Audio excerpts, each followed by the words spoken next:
I wonder if you have ever asked yourself some of these questions, especially if you're a mum. My husband is not on the same page about parenting, and what can I do? Or my partner yells at our kids. I think he is too tough. He's giving them trauma. How do I handle this? Maybe my husband thinks gentle parenting is a joke. He's worried that this will not raise strong and resilient kids. What am I supposed to do? How do I handle this? And maybe even my husband thinks that we should punish our kids more. What are we supposed to do? And I added one of my own questions here. This is something I hear a lot. Can we raise boys who are a balance of strong, tough, and resilient, and emotionally intelligent? Okay, so I've just dumped a few questions at you before I've even done the hello and welcome to this podcast. But I wanted to kind of grab you, especially if you're a mum or a parent who feels that your co-parent or your partner is not on the same page and they are very different to you. Then this episode is for you, because my guest speaker today, Dan Franco, he's about to dive into all these topics with me, and they're conversations that need to be had, and they are tough conversations, and we do not have all the answers, but oh my goodness, I'm actually recording this intro right after half an hour after I did the recording with him. So it's fresh in my brain, and I am really, really excited / nervous for you guys to hear this. I think it's going to plant some seeds, answer some questions, and then maybe even raise some more questions. But hey, parenting is a journey, and self-discovery and self-development. And I think, you guys are all here for probably the same reason. We all want to raise kids who are kind and confident and resilient and strong and emotionally intelligent. And we want to do that in the best way, and in the most peaceful, loving way that we can. So this is going to be a really, really great conversation. It's actually part 1 of 2 because we talked for so long. I edited the middle part out. Hopefully you won't be able to tell. And I was like, Dan, we need to keep talking. Can you stay on? He was like, yep, let's do it right now. So that's what we did. This is part 1. The next part will come out in a week from today. So stay tuned for that. You'll be able to see all of Dan's links below. His main one is Instagram, best place you can find him. So go and follow his work. Send him some messages if you want to give him some comments, some feedback, some questions. He gets a lot of those, and he doesn't mind at all. He's great like that. I do want to acknowledge the Darug Nation, who are the traditional custodians of the land on which I live, work, and record this podcast. I want to pay my respects to all First Nations people, elders, and ancestors, and I stand in solidarity towards a shared future. Welcome to this episode. Thank you for joining the podcast again.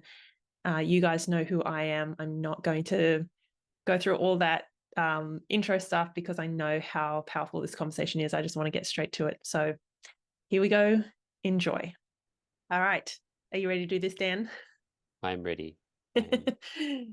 Okay. So today we're talking about, we're probably going to talk about a bunch of different things to do with parenting, specifically from the husband, wife, partner, male, female perspective.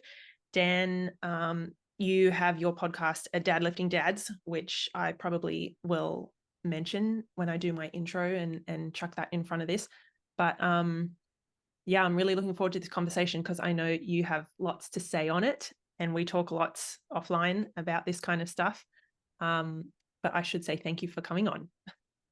Thanks for having me on. And I think more specifically to your point, what I'll share mostly today is not just about partnership from a husband and wife perspective, but more specifically from a husband perspective, and even more specifically still from my own personal perspective and my own personal experience. That's where a lot of, what I've learnt over the years, what I've kind of come to awareness about over the years, what I've, been through, all the hard things that I've been through, have all served as lessons to kind of get to a point where I can see on the other side, and I've been through it. I've been the husband that's been absent. I've been the father that's not been present. I've been the father that's yelled. I've been the husband that has been dismissive. I've been all of these things. I've been I've been human, I think I've over the last couple of years, I've had a real battle with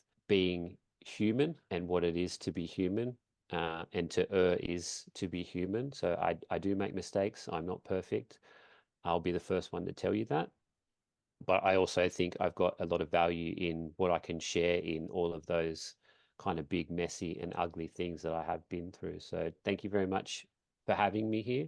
And yeah, I'm excited to put out what we've talked about kind of, yeah, offline, because we go deep into a lot of things that I think aren't, I guess, aren't common in terms of being talked about. And I think we need to start talking about these things.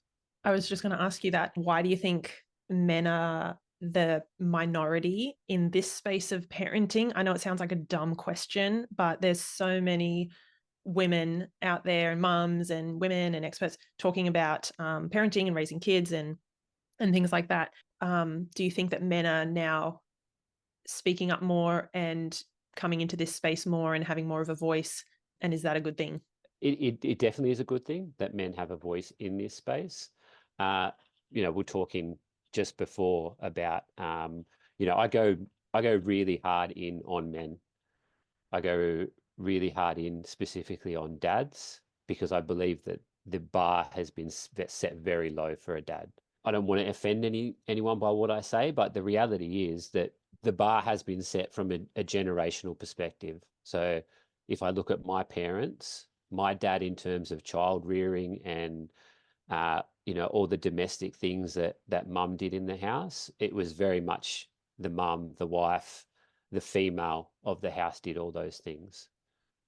So I'm not saying that, dad is not without fault for doing that, but it's like that was of the generation. And I'm a child of my mum and dad's generation.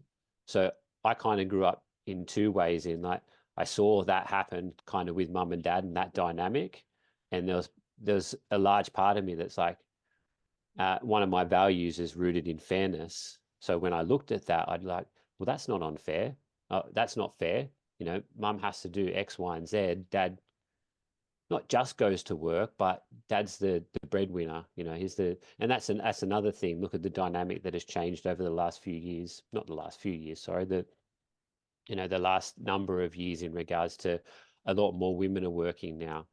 A lot more men are stepping away from, working full time and starting to pursue, whether it be part-time stay-at-home dad roles or full-time stay-at-home dad roles.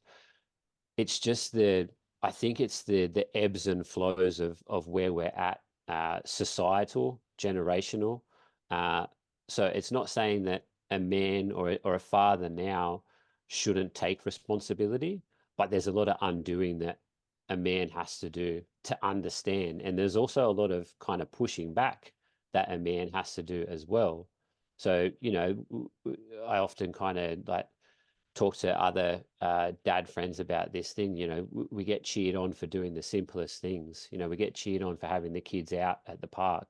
Oh, well done. Look at dad looking after the kids. It's like, that's just part of like, in my head, that's just part of being what a father does. A present father, that's what a present father does. But that's what I mean when I talk about societal, the bar is set so low for dads. And it's set on the flip side of that coin, it's set so high for women because now the expectation for women, for mums, is to be able to do not only the child rearing, but also work, work full time, look after, come home, look after the kids, come home, cook, clean, like all of these things. And I think, I think even though the bar's set low for men, this is where I go hard in on dads. We don't have to accept that as a dad. We don't have to accept that as a man, nor should we accept it. And that's what I mean. Like we have to go, well, now it's up to us to raise the bar. And there's few, like I'm, blessed to be surrounded on social media by so many kind of dads and men that choose to raise that bar now, that choose to want to be present dads, that choose to want to be involved dads. Like the more input we have and the more ability we have to be in that space, the better it is, not just for our partners, but for our kids, especially for our kids. Like our children need present mums and dads. Our children need present dads and involved dads. That's what they need. So And hang, like, let me ask you, sorry to jump in only because it dropped into my brain there. We both have a boy and a girl, so we have two kids, you and I. And I remember, so the stuff that you're talking about is so spot on in terms of what I see and what I hear from parents, mums and dads as well. But it came to mind that you were not, I want to say, you were not always like this. Like I remember you came from, do you describe it as big box retail, which I I'm not quite sure yes. what that means, but but then, when you had your first, who's your daughter, then everything kind of changed. Maybe can we like rewind and talk a little bit about that so that people kind of know, if they don't already follow you online and they don't know your work, that kind of transition. So when I talk about big box retail, just think of like big department kind of stores. In that space, all they were really interested in was you essentially just doing your job, but for the betterment of the company. And they pushed, they talked about leadership a lot, but all they really wanted was managers. And there's a huge difference between leaders and managers. And I don't want to go too far in that, but that I thought I was very self-aware because I was focused on being a good worker, being a good manager, being a good, what I thought was a leader. And then when I found out that Chrissy, my wife, was pregnant, all of that started to shift for me. And I don't specifically remember what it was in terms of that kind of in terms of that, but I remember when I put in leave to take 3 months off, it was around the kind of when Chrissy was her due date. And I remember my line manager at the time saying, "What do you want to take that time off for? Like the baby's not going to be doing anything. Like I don't understand. Like it's pretty useless." And in my head, I thought, yeah, like that might be the case, but what about Chrissy? Yeah. What about the support my wife is going to need during that time? So I thought like, and up until that point, I guess I was surrounded by people that I guess thought that like it didn't make sense to them. Decisions like that, like, and I say that because I was a store manager of a store at the time, and I was fairly successful. I'd won Store Manager of the Year awards. I'd done all of these things. I was fairly successful in my field, and people looked at me as like, what are you doing that for? What are you shifting like that for? And Mm. it's like, well, again, like and I go back to, I guess, the value being rooted in fairness. I was like, well, to me, it doesn't seem fair that, like, not just fairness, but it's also like, and I want to be there. I want to be there for Chrissy. I want to spend time with Chrissy. So it was like a real weird dynamic, and I had to start to kind of unpick these things of like all this old conditioning of like what I saw generationally, what I saw in society, what I saw in big business. It's like it was not about like my value, my biggest value now is family. And if anyone kind of comes up against that, it's like, or if anything's outside of that, I go back to, well, what's my biggest value? What's the most important thing to me? Okay, it's my family. Is this aligned to my family? It's not. Well, then I leave it and I move on. So then when Betty was born, and this is when I talk about the level of awareness that I thought I had, when Betty was born, I and I've told this story to you. I've got to write on your website about this story as well. 7 days after she was born, we had her home, and I just buckled. I folded in the shower in the fetal position and just cried. Just all this emotion flooded through my body and flooded out of my body, and I had no idea what was happening at the time. No idea. And this is how self-aware I wasn't. I kind of picked myself up, went, "Oh, that's a bit odd." Didn't even tell Chrissy about it until 2 years later, and then just went on as if everything was normal. And that was, again, that's conditioning that was from childhood around boys don't cry, boys don't show emotion, boys don't do X, boys don't do Y, boys don't do Z. That was all conditioning. So I kind of shoved it back down and go, "Oh, that's okay. This is how I deal with things." And yeah, it wasn't until 2 years later where it resurfaced again. And I was there. Betty was in the bath, being a 2-year-old child, splashing, water going everywhere. having fun. But in that moment, for some reason, it was just a trigger for me, and I got like nose to nose essentially, and just screamed in her face to stop, screamed in her face that she was doing the wrong thing, and she just sat there calmly, didn't shed a tear, didn't say a word, but it was like our souls kind of connected when our eyes met, and it was like, hey, Dad, you got some work to do. Like all that work you thought you were doing, you weren't actually doing the work that you need to be doing. And that led me on a path of like, greater understanding of, what the work is. And so it's kind of like, yeah, but again, that's all rooted in like conditioning. And this is when I talk about, parenting and why it's so one-sided. It's all conditioning, and in our society, in the Western culture, we're conditioned in a certain way. Does it mean we have to accept that conditioning? Like, no, and nor should we, especially when we become aware of it. We shouldn't accept that conditioning anymore. But I think this is and we're going to touch on this hopefully a lot today. This is where like a lot of my questions I get asked, and not from men. Like I got a podcast called Dads Lifting Dads. I got a Instagram page called Dad Lifting Dads. So I'm specifically wanting to speak to men, but I get more questions from women. I get more questions from mums going, hey, like my husband can't do, or I want my husband to be able to do. My husband doesn't understand why I want to have emotionally intelligent kids. My husband doesn't, can you help my husband?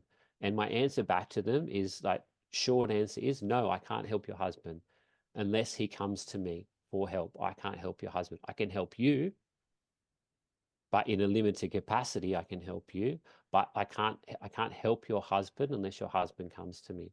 But because that it just doesn't work that way. And so many of, and I love you all, the mums, the wives, the partners, I love you all, but so many of you come to me as if I've got this magic wand that can just kind of donk your husband on the head and go, you're now fixed. But that's funny in a way as well, because it's like we're looking at our husband as if they're broken because of the way they view things. They're not broken. They are just conditioned with so many things, and it's all rooted in childhood. I shouldn't say all rooted in childhood, but a lot of it stems from childhood, from generations, from society, from just things that they grew up seeing that is normal, or was normal, or looks normal, or and it becomes normalized to the point of what you're talking about in terms of emotional intelligence. Well, that's not going to work. My parents didn't raise me with emotional intelligence. My parents smacked me, and I turned out great. Look at me. And, without going into it, you could be right. You might have turned out great, but surely there's some stuff under there as well that just doesn't sit right. There's a lot of men that aren't at peace at the moment. Yeah. So Yeah, I think I love that you touched on that at the end. I think this goes for any of us adults, if we believe genuinely that we turned out wonderfully and amazing, then what does that look like when we are, dealing with our kids who are not listening or not cooperating or not doing what we ask, or, pressing those buttons? Like, how do we respond in those moments? Do we have a handle on our emotions? Are we teaching and disciplining our kids, or are we just punishing them to get the compliance and things like that? Like, there's lots of ways that we can weave in on that. I'm kind of glad you brought that up, because a lot of time, I think we do hear, I think you and I hear that same sentiment that for example, I was smacked and I turned out fine. And that's a very, surface level kind of view of how we are as parents now and how we are as people and things like that. I wanted to let's talk a bit about, because you've kind of touched on when parents are not on the same page, so to speak. You mentioned a lot of the conditioning. Like, I see it as what you were saying, the conditioning is really where that comes from, because boys and girls, very generally speaking, had very different sets of rules and were taught different things and had different, ways in which they were raised. And so most of the time when we have a male and female parent, we're not going to be like on the exact same page, seeing things in the same way and responding the same way. Yes, yes. And I like to touch on that. Men struggle with most emotion. One of the emotions they probably don't struggle with in terms of expressing is anger. Women struggle with emotional expression as well, but one of the biggest ones that they struggle with is expressing anger. Because when we grow up, we teach our girls that you can't be angry. We teach our boys you can't cry. So men shove down that sadness or disappointment or whatever is going to bring up tears, they shove it down, and women shove down the anger. So you typically find when you do some sort of somatic therapy, breath work, EFT, like all these things, in women, anger comes up. In men, tears come up, sadness comes up, because it's like, oh, I finally get to like express this because Release. I've been told for years and years and years, and this is the difference. This is the difference between raising boys and raising girls. Like it, of that generation, you know, the message, and we talked about this earlier, like offline, it was like, why should we raise boys and girls any different? Like there is subtle differences. I believe there's subtle differences, but in terms of emotion, is there really any difference in emotion? Like emotion, there's no inherent good or bad emotion. They're all emotions to be felt. Like, so when it comes to emotion, dealing with emotion, expressing emotion for boys and girls, it shouldn't be any different. Like subtle differences in other things with parenting, 100%. You know, they're going to go through different things. They're going to grow through different things.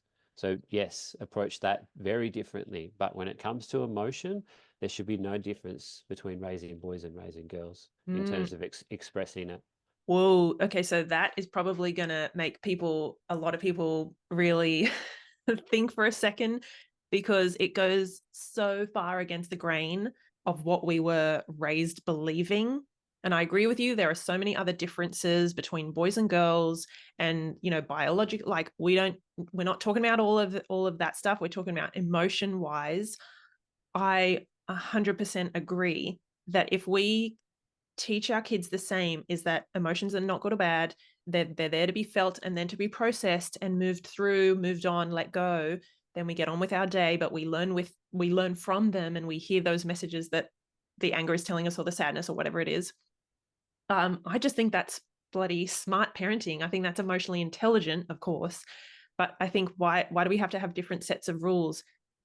I just, I think, you know, if we're teaching our kids about emotions, boy or girl, then we're not teaching them to sit in their emotions all day and to really let them out with no boundaries, and just, you know, be what people would call dramatic or a snowflake or what. Like, that's not what this is about. I think, as I come back to the concept of this is smart parenting, boys or girls, we need to teach them about how this is what Suzanne Tucker says. She's from Generation Mindful. She says, let's not teach our kids not to be angry, teach them how to be angry, which I love, because I was taught that, not directly, but I was taught that anger was bad and rude and disrespectful, and that girls shouldn't get angry. Can I ask you what you maybe learned about anger as a kid? About anger, this is I think the difference for me. Like growing up as a boy, anger, I can't remember being angry often. I just remember being disciplined if we were rude, we said things we shouldn't say, we, you know, did things we shouldn't have done. It wasn't specific, the emotion. It was more for me seeing my dad cry and what that taught me. Mm. So, and that was how I learned that I guess as a kid put everything into a bucket then, in terms of when I saw dad. So I saw dad cry 3 times when I was growing up. The first time he apologized to me and said sorry that he was crying. And I thought that was weird. The second time, I actually found him hiding away, crying. And the third time, I was probably in my teenage years, and he apologized again for crying. So in my head, and it's not, he wasn't directly saying that you shouldn't cry or, you know, don't cry when I was crying. There was no direct kind of words that were said in regards to it, but I just thought, oh, hey, like dad's apologized for crying. That must mean it's not okay. Like you generally apologize when you've done something wrong. So crying wrong, emotion, showing emotion wrong. So as a child growing up, I just thought we just didn't express emotion. And that was the good emotions as well. So happy, sad, happy, joyful. Like there was no kind of it's just kind of like even keeled. So as a child, I was even keeled, but inside there was turmoil. Mm. There was joy wanting to come out, but don't be too joyful. There was, and that was a safety mechanism as well, because if you show kind of big emotion, even kind of happy emotions like joy and peace and like all these things, it it kind of you express it so people look at you when you express it. So my safety thing, I don't want anyone to look at me. So if I act like everything's good, no one's going to say anything to me, no one's going to pick on me, no one's going to do anything to me. This is kind of the safe zone. So Safe. I that's what I learned. It was safe not to express emotion. And Okay. Yeah, go. no, you go, you go. Because I have my head is going, yes. So, and I wanted to say, I noticed you said, I didn't get explicitly taught not to be upset or cry or anything, because a lot of men and women hear things like "suck it up, buttercup," it's not a big deal, stop being so ridiculous, you're making a mountain out of a molehill, and so on. So we do sometimes get those direct messages of "don't feel this, if you do then that means you are soft, weak, blah blah blah." I've even had parents say, "I heard you're soft," like stop being soft, that kind of mentality, or that kind of idea. Let's come back to, literally, we were like, we're going to have to do a part 2 and a part 26.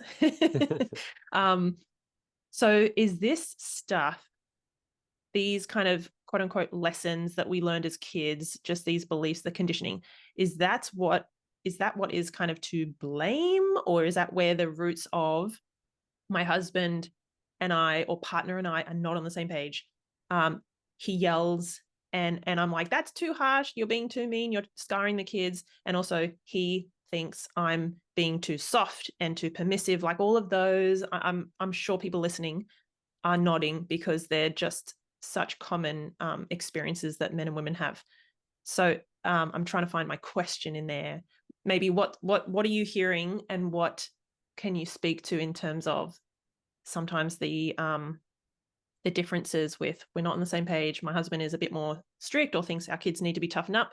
Yeah, I definitely feel that it comes from the conditioning, the societal and generational conditioning that we've been through. And like and I think that was like when you think about the pendulum, that was swung so far that way that, we're seeing now that I feel the pendulum swinging back the other way. So the push towards more gentle parenting, the more towards men opening up and sharing their feelings and talking about their feelings, and this push towards just being more trauma informed as a society. Like there's a lot of these things now that I think we've swung so far the other way. And um mental health as well is huge, so we're much more aware and accepting, or accepting of mental health, anxiety, depression, suicide, self-harm, like all of those things is now, it's right up in our face that we're seeing that this is happening. And what, I don't know if this makes sense, but what we're experiencing now is like a lagging effect of the last, I don't know, few decades that's got us here. If that, yeah. yes, yeah. And it's also, to kind of for you, because I know you nerd out on the research and the science as well. The science is catching up on child development, brain development, Mm. uh, what smacking does to all of those things, what emotionally intelligent parenting does to all of those things. So the science is finally catching up, and I guess it points to, going back to almost the start. This is still mostly a female dominated kind of topic of interest, is child rearing. Mm. So that's why mums probably know more about it, because they're surrounded in it a lot more. They're in it a lot more. And I guess what, again, a message to mums is we're expecting our husbands to be on the same page when you're on page, you're close to the end of the book, and our husband hasn't even picked up the book yet. You know, Oh your my God, husband, give him, yeah, we've got to give them time to catch up. we, Actually, I really like, I'm going to steal that analogy from Dan. We're at page like 100 because it's it's in our blood, like with the nurturers, with the mothers, it's been for how many generations. And also, so we're just more in tune with this stuff. And we talk in mothers groups, and I'm generalizing massively, but the dads, like you said, like a lot of men are in the I provide, I go out, I do the work, wife takes care of the kids. I know that sounds so backward, but we're still kind of moving away from that. So no wonder our we're on different pages. I think that breeds a lot of, maybe, I don't know if you agree with this. At least for me, it helps me find so much patience and empathy and compassion for when my husband does do things differently, and used to, not now, used to yell a lot and punish the kids. Like now, I'm much more in the space of like, I get why he is doing that. I get where he's coming from. If I was him, I'd probably see the kids the same way and be just as angry. And do you know what I mean? So it kind of yeah, helps. I don't know if that makes sense for you and for it, people listening. it does. And my kind of piggyback off that is for, like, for wives, partners, mums, get curious. Get curious about not just your children, but your husband.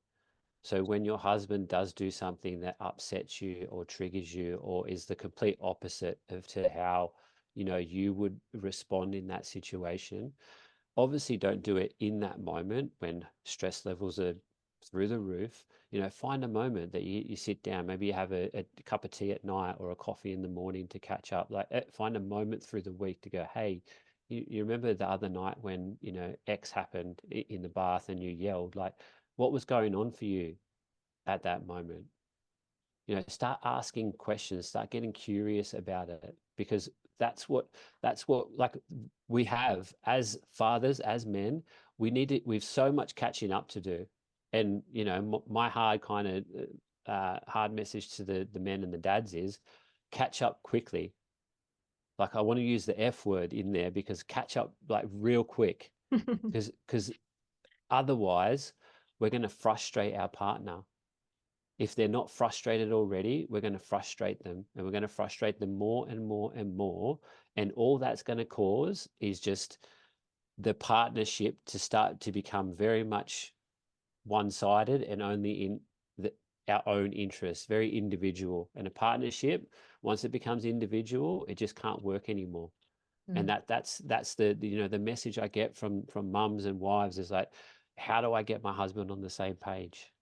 Yeah. How do I do it? And it's like, it just, first of all, time. Yeah, patience is a beautiful thing. Compassion, the same. Like, and I don't mean to say this as disrespectful, but treat us like we are the children, not in terms of like doing things for us, but give us like the benefit of the doubt in most cases, because it's like quite often we are just ignorant to it.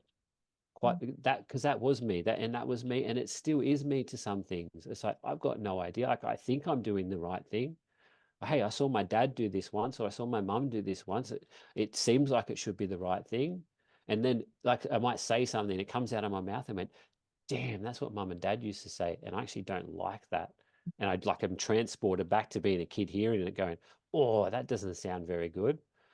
Yeah. But like, our greatest gift as a dad as well, or the greatest thing we can do, is learn to say sorry, learn to apologize, learn to like have that conversation with your child or with your partner and go, hey, you know what?